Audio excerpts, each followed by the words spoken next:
खबर देखने से पहले इस चैनल को सब्सक्राइब करें।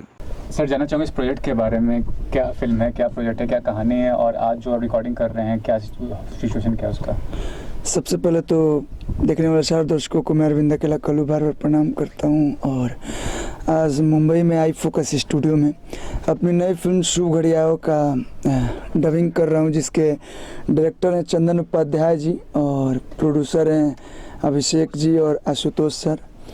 तो बहुत ही अच्छी फिल्म है और काफ़ी महीनों बाद मुंबई आया हूँ, कम से कम 6-7 महीने हो गए। और आने के पश्चात ये फिल्म का डबिंग काफ़ी अच्छा लग रहा है, बहुत अच्छा लग रहा है और बहुत खुशी हो रही है कि लॉकडाउन के पहले जो हम लोगों ने मेहनत की थी वो निखर के पर्दे पे आएगी आप सबके बीच। कुछ अपने रोल के बारे में अगर बता सकते तो बताइए, और क्या कहानी है उसके बारे में बताइए। किस तरह का जॉनर है, कॉमेडी है, रोमांटिक है, क्या है?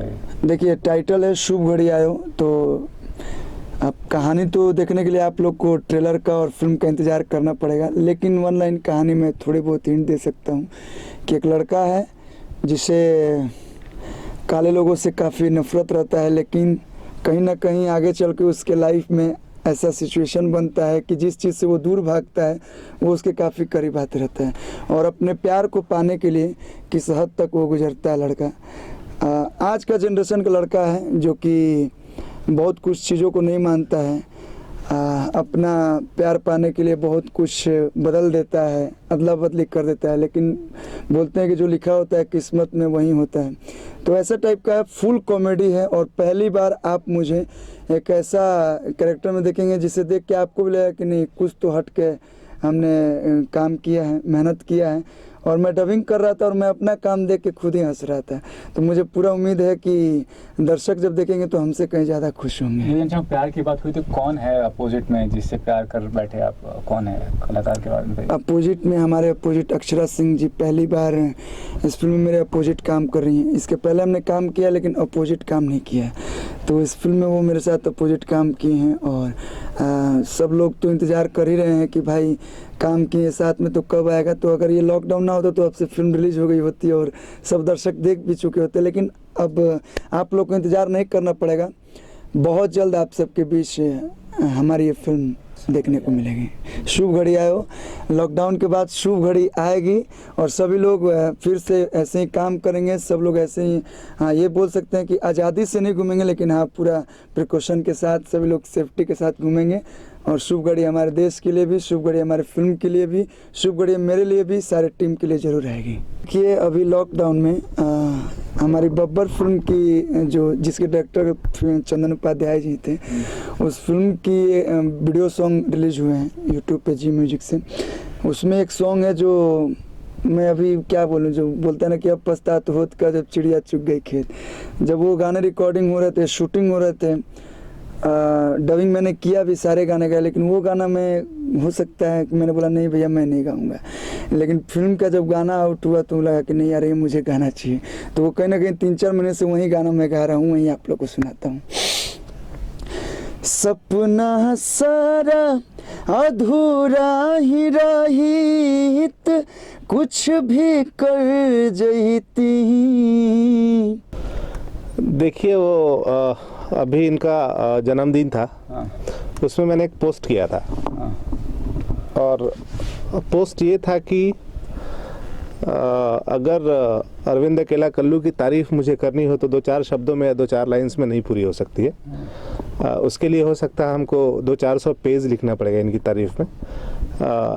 चाहे वो बाय नेचर हो, चाहे वो एज एन एक्टर हो, चाहे वो रिश्तों को समझते हो, मतलब किसी भी एंगल से उठा कर देखेंगे तो उनका मुझे माइनस पॉइंट नहीं दिखा आज तक।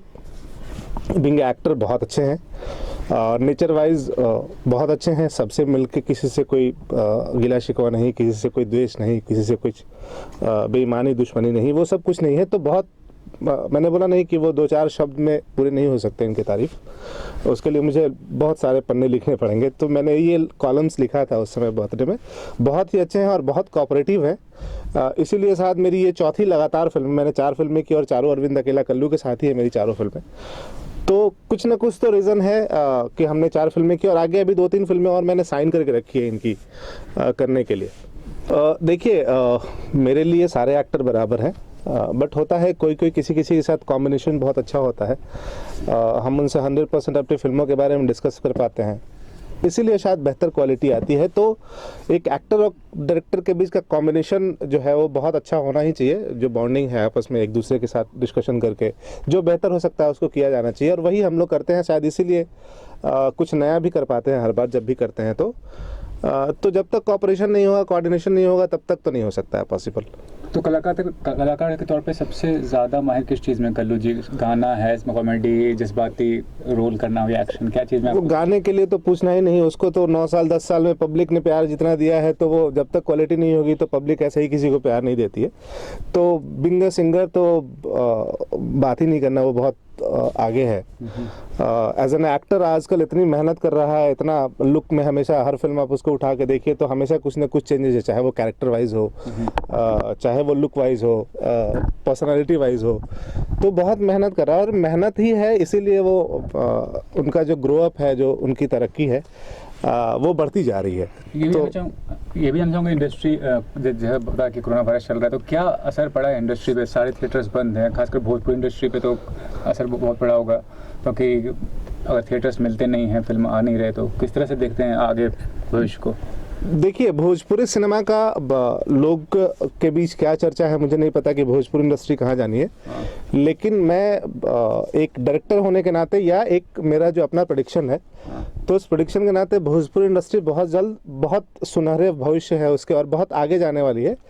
वो आपको आने वाले 2-4-6 महीने में थिएटर खुलने दीजिए, क्योंकि कहा जाता है ना कि बारिश जब आती है तो बाढ़ जब आता है तो पानी जो है वो एकदम भर जाता है, और उसके बाद थोड़ा टाइम होता है उसको बांध दीजिए, तो जब पानी निकल जाने के बाद वापस जब बारिश होती है तो फिर पानी वो साफ़ हो जाता है। तो वही जितनी गंदगी हम लोगों ने किया था लोगों ने, तो वो ऑलमोस्ट ख़त्म हो गया, पब्लिक ने उसको किनारे कर चुकी है। वो अभी जितनी भी फिल्में बन रही है वो एकदम साफ़ सुथरी फिल्में बन रही है, और नया कुछ जो एक कंटेंट है आजकल हिंदी इंडस्ट्री में भी, नेचुरल फिल्में या फिर जो रियलिटी फिल्में हैं वैसी बन रही है। तो वैसे ही भोजपुरी इंडस्ट्री में नेचुरल फिल्में जो है वो बननी शुरू हो गई, जो रियलिस्टिक चीज़ों को दिखाया। वो ड्रामा ख़त्म हो गया कि एक हीरो को 15 गोली मारा गया और माँ का उठा के और आंचल छीना गया तो वो उठ के और एक्शन करना शुरू कर दिया, वो सब अभी खत्म हो गया ड्रामा। तो अभी रियल फिल्में ही चलनी है। आखिर में ये जानना चाहूँगा कि जैसे हिंदी फिल्में अगर थिएटर्स में तो डिजिटली रिलीज़ कर रहे हैं फिल्मों को, तो भोजपुरी का कुछ ऐसा आपको स्कोप लगता है कि डिजिटल रिलीज़ होगा? देखिए, डिजिटल पे तो बहुत पहले से ही बाकी जो जितने भी हिंदी इंडस्ट्री हो या फिर बाकी जितने क्षेत्रीय फिल्में हैं, तो कहीं ना कहीं उनको डिजिटल पे तो भोजपुरी इंडस्ट्री ने हमेशा टक्कर दिया है। बॉक्स ऑफिस पे थोड़ा इसलिए कम है या कमज़ोर है क्योंकि वहाँ सिंगल थिएटर्स ज़्यादा हैं। हमारे बिहार में जितने क्षेत्रीय भाषा हैं उन सब की अपेक्षा हमारे यहाँ मल्टीप्लेक्सेस नहीं है, तो सिंगल थिएटर की स्थिति भी बहुत अच्छी नहीं है। तो इसलिए कहीं ना कहीं बॉक्स ऑफिस जो है वो इतना इम्प्रेस्ड नहीं होता है उनका कलेक्शन, लेकिन डिजिटल पे हम लोगों से आगे हैं, पीछे नहीं है किसी से।